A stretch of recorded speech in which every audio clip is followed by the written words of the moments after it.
Waislamu, na waambieni ukweli, asili ya mwanamke ni kama mtoto mdogo ambaye muda wote anapendwa awe anabembelezwa kama mtoto.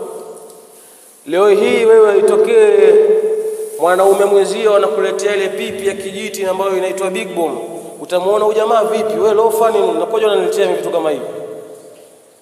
Mbona utamwambia zalau? Lakini chukua ile pipi ya big bomb ile ya 250 sio 200, alafu mpelekee mwanamke huyo, unamuathiri kiasi kikubwa sana.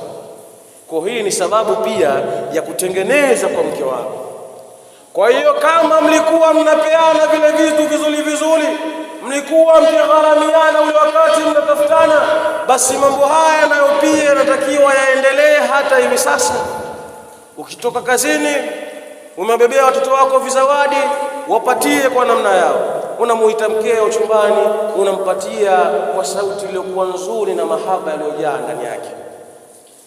Hapa utakuwa umeitengeneza ndoa yako.